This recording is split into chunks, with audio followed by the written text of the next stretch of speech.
Welcome back, Daminators. I'm back here with another podcast, and today I am here with Carson, Kyle, Madison.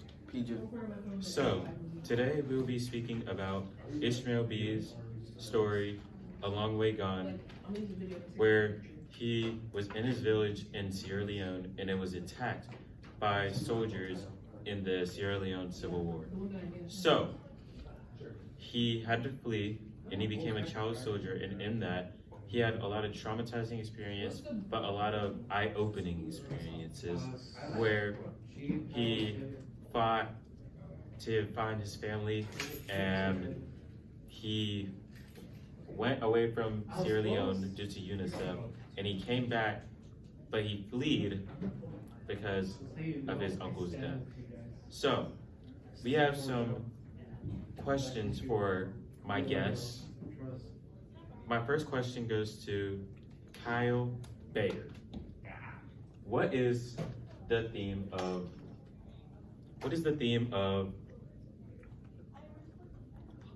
A Long Way Gone? So there's definitely multiple different themes, but I think one of the biggest themes of A Long Way Gone is conflict causes childhood to be cut short. And so this is because Ishmael, since his family died and he lost his brother, this caused him to be independent and in a survival mode. And so because of this, Ishmael, he never had his childhood, and even after the Civil War, when he was done fighting and he was gone from the war, he couldn't regain his childhood because of all the memories of what he had done and the nightmares that came with those memories. What a great What a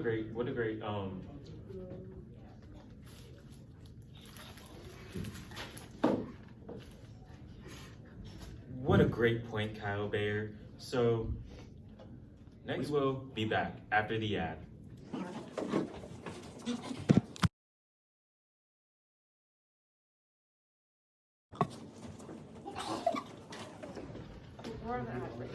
What's up, Daminators? We're back from the ad, and so we are moving on to our second main point. Now we will be talking to PJ, Patrick Hartsfield Jr., and Madison Zellabor. So, Patrick Hartsfield Jr., what is the motivation towards war and emotions? I think that the motivation, I think there's many motivations for war and emotions in the book. But I think that his main motivation was his family, because even though he did not have his family with him by his side throughout his journey, and they weren't present and he was separated from him, the thought of the loving feeling and what he had, what feelings and emotions he felt before the war kept him going. And he, throughout his journey, he constantly reminisced about the times he shared with his family and how good it would be to be reunited. So I guess that motivation and that feeling of being united made him motivated.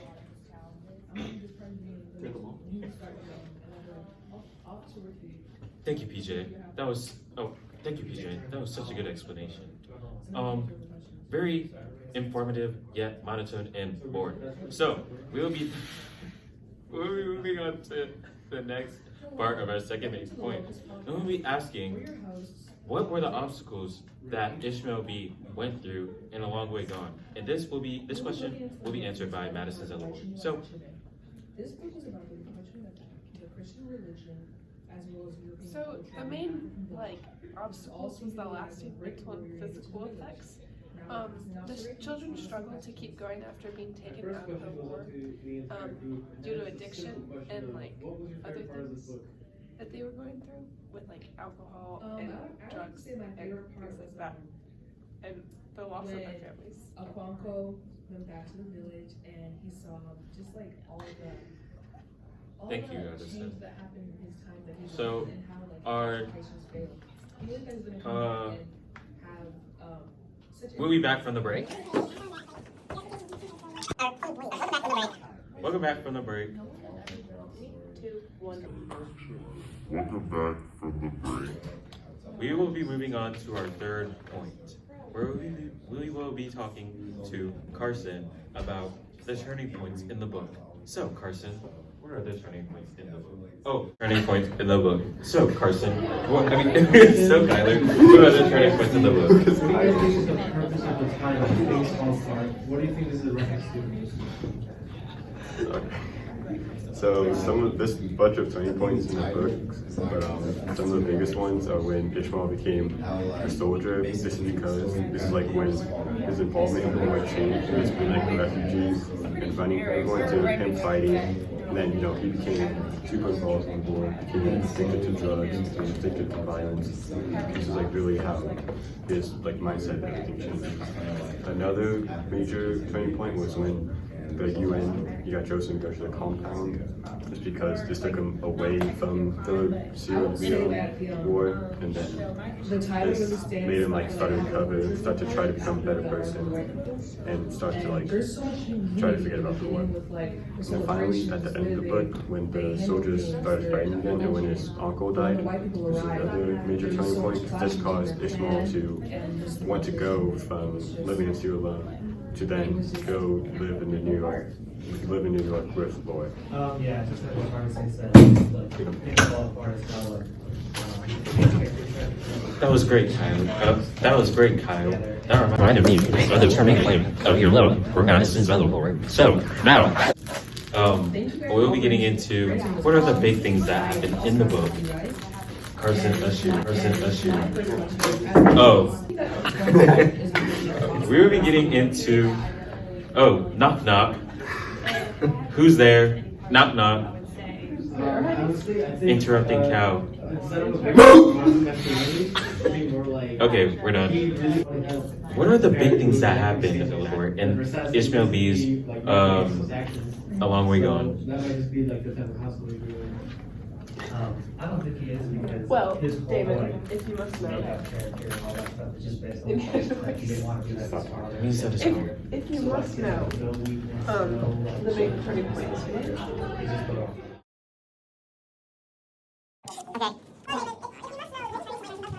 What are the big things that happen, Maddie? They are when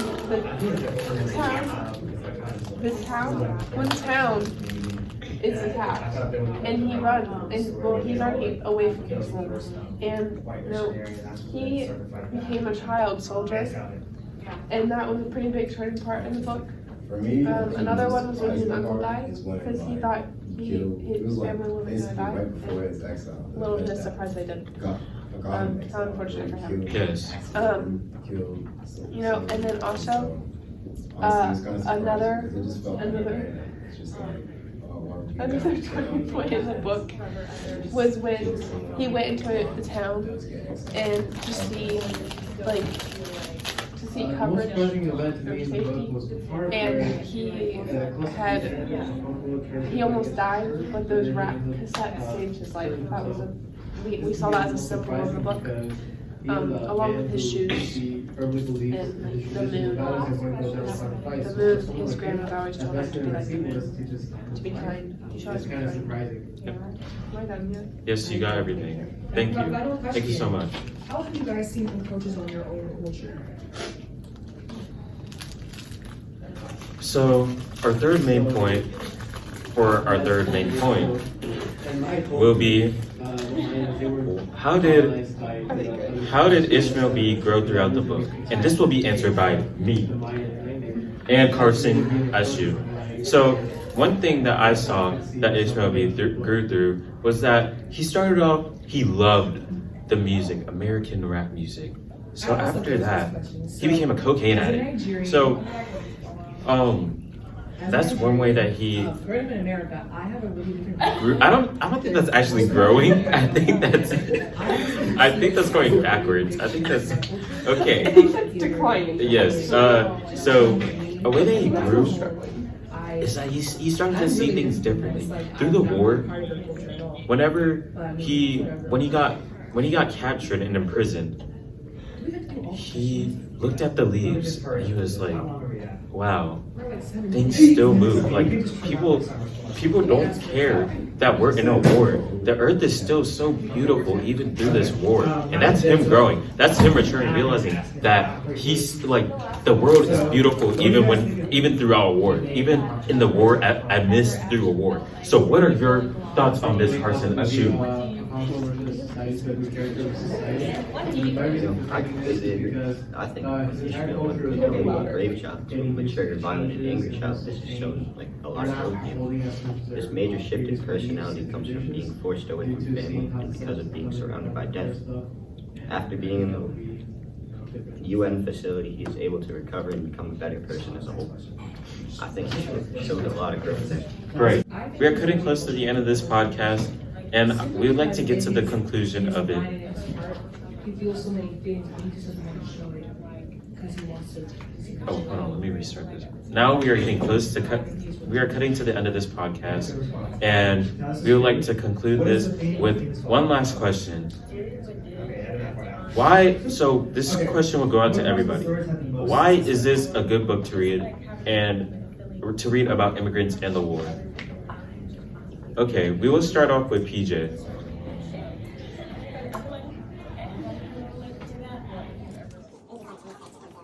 Well, I think this is a good book to read about immigrants in the war because it gives people who don't have much information about immigrants and it gives them more background, and it gives them a sense of the difficulties that people are faced, and it also allows for immigrants and people who come from other countries to be able to relate to the story and to read something that gives them comfort and just give them something they can relate to.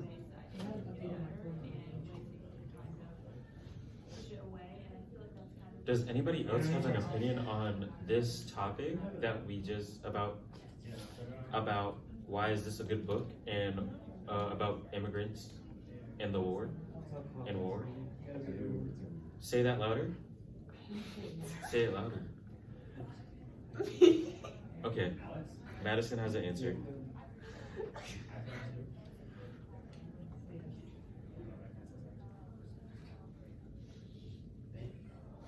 Due to the point of view of the book from Ishmael, it gives us a realistic. My phone, oh my god. Why are you guys airdropping me while I'm... Stop it! I forgot, I said it to the wrong I was phone. doing good too. Due to the point of view of the book from, I think it's, oh whoa, I can hear it. Whoa, I don't know what I'm talking about. It's cool. Due to the point of view of the book from Ishmael, it gives us a realistic view of the kids growing up and how growing up in the war affected everyone, mentally and physically and emotionally and all of that. Okay, so our last question that we will ask today is, did we like the book? Anybody can answer, just answer right now. I feel like the book was okay. It wasn't the best. I've read better because I feel like even though it's a good story, it was kind of dragged and the ending was kind of not anticipated. Like it was under anticipated. I feel like the ending could have been better. And that, well, but it is his life story, so we can't change what happens in his life. I would agree, because I was like, while you were talking, I was thinking, we can't really change this because since it is a it is a non-fiction book because it was made by autobiography is non-fiction, but since this is non-fiction autobiography and it's realistic, we can't have the ending that we desire, but it was still mediocre to me. Like, I just did not like it. Like, how are you went through all this war just to become a United Nations worker? Like, I would like to see you in a TED Talk. I don't even know if you're in a TED Talk. I don't know. I've never heard of this book before. And I've never heard of it. But this was really informative because I've never heard of the Sierra Leone War. And I was like, whoa, this is so cool. Like, I didn't know Africans had wars. I was like, Sierra Leone I only knew Sierra Leone from Frank Ocean. I was like, oh my God. Okay, who's Well, next? I think the book, the ending was very anticlimactic. Like everyone said, like a lot of it leading up to the book, you went from like child soldier and all this stuff and his uncle dying to the book was literally just an ending of I now know the answer to this question now from like when I was younger, and it just like it didn't finish like his story. Like it didn't tell us what he did and like if he we're assuming he got there, like he got adopted by I think her name's Laura, but like I mean it's not we had to like what's the word, like assume that we couldn't just like read what happened and how like the rest of how he got there. It kind of just like finished out as he was trying to get there, and it was very like anticlimactic. I love how you said his story, like history, you know? History, his story, history. Sure. Yeah. Okay, does anybody else have any opinions? Sure. Okay, Kyle, what would you like to say? I would like to add that, again, I didn't like the ending that much, but I'm not going to talk about that too much because Barry did. One thing I do like is the amount of like detail it went into, because it really gave an insight to how much like horrors and like violence that this, you know, relatively young child, I mean, he's 12 to like 15 in the book. Like that's the age we were 2 to 3 years ago. And like him explaining all the, you know, bad stuff he saw, the murders he committed, it really like makes you think about, wow. Like,